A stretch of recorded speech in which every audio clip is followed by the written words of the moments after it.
Now, if you're a normal human being, you heard the news last night about this horrible crash, and your immediate response was to pray for the victims, hope possibly for some kind of miracle that somebody may have survived, and just wait patiently for some news, something, anything that might turn out something good or positive out of this horrible event. But pray, and just let the first responders do this heroic job. If you're a normal person, that's how you responded. Sadly, though, many commentators on the left on social media, reporters, Democrats, they're not normal people. So this morning at 7:30, when the chief of fire and EMS for Washington, D.C. made the grim announcement, well, we'll show you what they had to say. Here's the announcement, though. Despite all those efforts, we are now at a point where we are switching from a rescue operation to a recovery operation. At this point, we don't believe there are any survivors from this accident. And we have recovered 27 people from the plane and 1 from the helicopter. The district office of the medical examiner has lead on reuniting these bodies and these people with their loved ones, and we will continue to work to find all the bodies and collect them and reunite them with their loved ones. A horrible, horrible human tragedy. And if you're a normal person, as I said, the only way to respond is with prayer and hug your loved ones, especially loved ones like me, who has someone, my own child, boarding an American Airlines plane about a half an hour ago. And you hold your breath and you say your prayer and you wait for that text when she lands at her destination. That's what you do if you're a normal person. Senator Patty Murray of the state of Washington, Democrat, she's not a normal person. She sees this story and decides to grandstand at a confirmation hearing today and say this.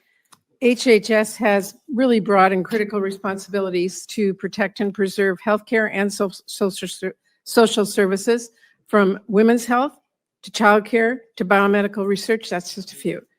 In light of last night's tragedy, I do want to express my thoughts and prayers. But it is, I think, a painful reminder to all of us that we need competent people running our federal agencies to respond when a crisis strikes. I see. So this is an example of incompetent people. But listen, if that's what you're saying, if you're talking about the air traffic controllers who are incompetent, and I'm not saying they are, but I'm just using Patty Murray's words, and they were hired and put in place over more competent people, that's fine. But see, that's not what she's saying. You know what she was saying? She was trying to make a point about Robert Kennedy being Secretary of Health and Human Services. She's using the airline crash last night to point out this is why we need competent people to be the Secretary of Transportation or Health and Human Services, and Bobby Kennedy isn't. What a ghoul she is.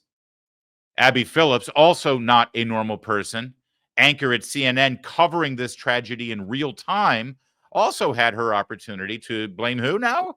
Donald Trump. Mary, I have one more question for you. Look, it's January 29th. We are just 9 days out from a presidential transition, an administrative transition. The FAA administrator resigned at the end of the Biden administration. So there is no permanent confirmed FAA administrator right now.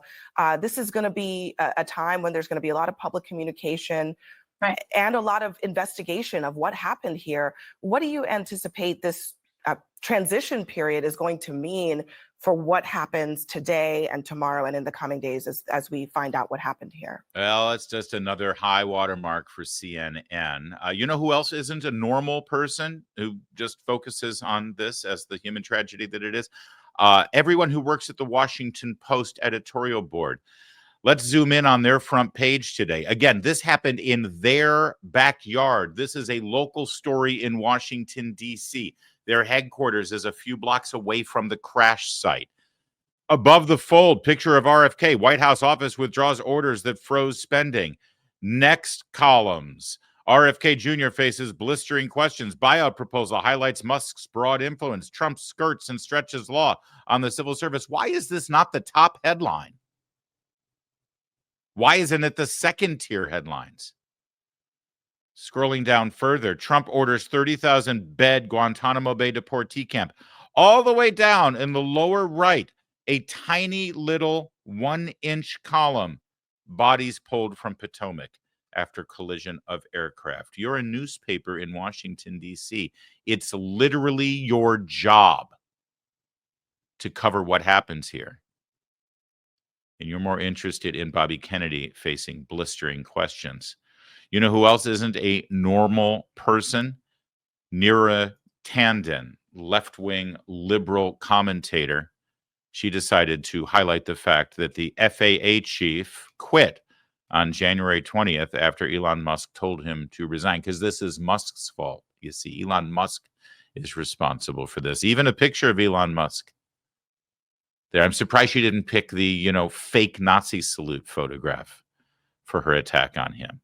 Because, see, if the head of the FAA hadn't quit on January 20th, which is not abnormal when a new president comes in,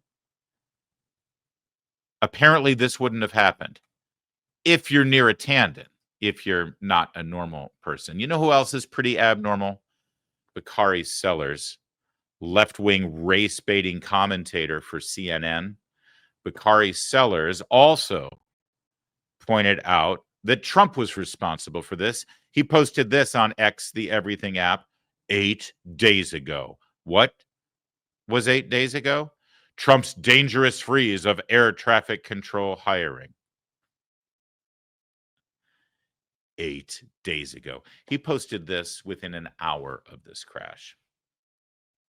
Because, if Trump hadn't put a hiring freeze for air traffic controllers, this wouldn't have happened 8 days later at Reagan National Airport, because someone who was just hired as an air traffic controller 8 days ago before the freeze would have been there in the air traffic control booth at Reagan or something. What a ghoul. Bakari Sellers actually deleted this and apologized for it. Here's what he said. I deleted the post because timing matters. Oh, I see. So the ghoulish political point that makes no sense and is moronic and is a lie was fine. It was just the timing that was wrong. Politics at this point does not. I effed up. I own that. I'm very prayerful. Are you? Are you, Bakari? Who you praying to exactly? I'm very prayerful, but I'm also very frustrated, upset, and disturbed by where we are as a country. I recognize and I will do better. The only thing that matters is rescuing the survivors and ensuring this never happens again. That's right. There were still bodies floating in the Potomac with the hopes of survival when Bakari Sellers decided to attack Donald Trump on a completely tangential issue that had nothing to do with what happened last night. Also, not a normal person, Aaron Rupar, a left-wing influencer for libs who really just gains attention by posting outlandish things and getting a response. So I'm loath to bring attention to this because it's what he wants. Headlines from a week ago is an incident near DCA appears to be the deadliest aviation disaster in the U.S. since 9/11. Headline, Trump guts key aviation safety committee, fires head of TSA Coast Guard. It's funny. Trump guts key aviation safety committee. Because you know what? I'm sure the committee would have fixed this. I'm sure the committee could have prevented this. I'm sure the key aviation safety committee over the course of the last 9 days would have put things in place to stop what happened last night. By the way, Community Notes didn't like it either, but John Hassan makes a very good point. If you hear about a horrific plane crash and your first thought is, how can I blame this on? You should probably ask yourself if you're on the road to hell. Listen, I understand what you may be thinking. Hey, Trump blamed DEI on this too. Well, actually, he didn't. What he did was he said, this is an example of why we have to have the best and brightest in key positions. These ghouls that I just enumerated, they literally blamed Donald Trump. They blamed Donald Trump, or they blamed his actions, or they tried to blame, in some weird way, Bobby Kennedy. Because politics is more important to them than being a human being. Just be glad that you're not them today.